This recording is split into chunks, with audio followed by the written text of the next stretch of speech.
স্বাগতম সবাইকে উচ্চ মাধ্যমিক বাংলা আইসিটি টিউটোরিয়াল লেকচার 5। আজকে আমাদের লেকচারে হচ্ছে বিভিন্ন ট্যাগের পার্ট 2, অর্থাৎ গত 2 দিন ধরে আমরা বিভিন্ন ট্যাগ নিয়ে আলোচনা করছিলাম। আজকে আমাদের ট্যাগ নিয়ে আলোচনা শেষ হবে।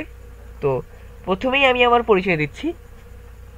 আমি মিশাদ ইসলাম, এই মুহূর্তে আসনলা বিজ্ঞান ও প্রযুক্তি বিশ্ববিদ্যালয় কম্পিউটার সায়েন্স অ্যান্ড ইঞ্জিনিয়ারিং ডিপার্টমেন্টে 2য় বর্ষে পড়াশোনা করছি। তো আজকে আমরা শুরু করব প্রি ট্যাগ দিয়ে। প্রি ট্যাগ জিনিসটা কি? প্রি ট্যাগ হচ্ছে খুবই মজার একটি ট্যাগ। যদি আমরা প্রি ট্যাগ ইউজ করি তাহলে হচ্ছে যে একটি লেখা আমরা ঠিক যেভাবে দেখাতে চাই বা যেভাবে আমরা লিখবো ঠিক সেভাবেই আমাদের লেখাটি প্রকাশ হবে। প্রি ট্যাগ দেখুন, প্রি হচ্ছে এখানে স্টার্টিং, এখানে আমরা নির্দিষ্ট লেখা লিখবো এবং এরপর এখানে ক্লোজ করব। তো আমরা এখানে দেখুন আমরা 3টি লাইন লিখেছি, I love Bangladesh, it is a beautiful country আর মিশন। এই 3টি লাইন আমরা ঠিক যেভাবে লিখেছি, অর্থাৎ যতটুকু স্পেস দিয়েছি বা যেই কালারে লিখেছি ঠিক সেভাবেই অনুরূপভাবে হচ্ছে এই লেখাটি ব্রাউজারে রান করলে দেখা যাবে। অর্থাৎ আমি এখানে যেভাবে লিখেছি আই লাভ বাংলাদেশ, এরপরে এক লাইন নিচে একটুখানি স্পেস দিয়ে তারপরে লিখেছি ইট ইজ এ বিউটিফুল কান্ট্রি, তারপর আরও স্পেস দিয়ে নিচে লিখেছি মিশন। তো আমরা যদি ব্রাউজারে এই প্রি ট্যাগের সাহায্যে এটাকে লিখি তাহলে ঠিক এইভাবেই I love Bangladesh, it is a beautiful country আর মিশাল, এই 3টি লাইন দেখা যাবে। এরপরে আসি অ্যাড্রেস ট্যাগ। অ্যাড্রেস ট্যাগ হচ্ছে যখন আমরা কোনো ঠিকানাকে ব্রাউজারে দেখাতে যাচ্ছি, যেমন হচ্ছে যে আমাদের ঠিকানা বা আমাদের পরিচয় বৃত্তান্ত, তখন হচ্ছে আমরা এই অ্যাড্রেস ট্যাগটি যদি ইউজ করি তাহলে একটু ইটালিক ফর্ম আকারে দেখা যাবে এবং সেই লেখাটি একটু আলাদাভাবে দেখা যাবে অন্য সাধারণ লেখার থেকে। এরপর যদি আসি সেন্টার ট্যাগ। সেন্টার ট্যাগের বৈশিষ্ট্য হচ্ছে যে আমরা যেই লাইনটি লিখবো সেন্টার ট্যাগের মাঝখানে রেখে সেটিকে হচ্ছে ব্রাউজারে ঠিক সেন্টারে দেখা যাবে।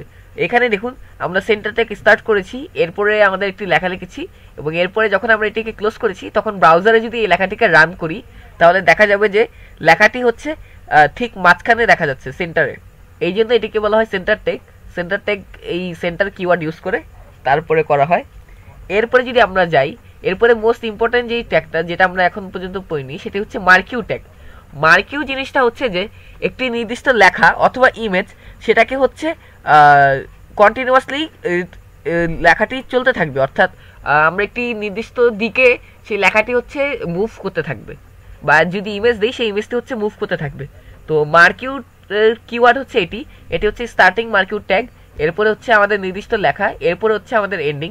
তো এই মার্কিউ ট্যাগের কয়েকটি অ্যাট্রিবিউট আছে, অর্থাৎ মার্কিউ ট্যাগটি ঠিক কোন দিকে মুভ করবে, এই লেখাটি আমাদের যে নির্দিষ্ট লেখা বা ইমেজটি থাকবে মার্কিউ ট্যাগের ভিতরে, সেই লেখাটা বা ইমেজটা ঠিক কোন দিকে মুভ করবে বা কোন দিকে শাফেল হবে সেই জিনিসটা আমরা দেখতে পারি হচ্ছে এই অ্যাট্রিবিউটের মাধ্যমে। তো মার্কিউ ট্যাগের 3টি অ্যাট্রিবিউট মেইনলি আছে, একটি হচ্ছে বিহেভিয়ার, একটি হচ্ছে ডিরেকশন এবং আরেকটি হচ্ছে লুপ। তো মার্কিউর যদি আমরা অ্যাট্রিবিউট স্টার্টিং ট্যাগের ভিতরে লিখি বিহেভিয়ার এবং তার ভ্যালু যদি দিই স্ক্রল, তাহলে হচ্ছে লেখাটি উপর থেকে নিচ বরাবর এভাবে স্ক্রল করতে থাকবে। যদি আমরা বিহেভিয়ারে লিখি ভ্যালু লিখি স্লাইড, তাহলে হচ্ছে যেই লেখাটি বা ইমেজটি থাকবে সেই লেখাটি হচ্ছে আমাদের বাম থেকে ডান দিকে এভাবে স্ক্রল করতে থাকবে, এভাবে স্লাইড আকারে যেতে থাকবে। এরপর যদি বিহেভিয়ার লিখে অল্টারনেট, তাহলে প্রথমে বাম থেকে ডান দিকে হচ্ছে আমাদের মুভ করবে এবং মুভ করার পর আবার ডান থেকে বাম দিকে লেখাটি মুভ করবে। এরপরে আমরা যদি দেখি মার্কিউ ডিরেকশন, এই ডিরেকশন যদি আমরা ভ্যালু দিই লেফট, তাহলে হচ্ছে লেফটের দিকে লেখাটি যেতে থাকবে। আর যদি লেফটের জায়গায় আমরা একইভাবে ডিরেকশনের ভ্যালু যদি রাইট দিই তাহলে লেখাটি বাম থেকে ডান দিকে যেতে থাকবে। আর মার্কিউ লুপ, যেই লেখাটি আমরা মার্কিউ আকারে বারবার মুভ করাতে যাচ্ছি সেটি ঠিক কয়বার ঘুরবে বা কয়বার হচ্ছে পুরো কাজটি সম্পন্ন হবে সেটি আমরা ডিফাইন করে দিতে পারি এই লুপ অ্যাট্রিবিউটের মাধ্যমে।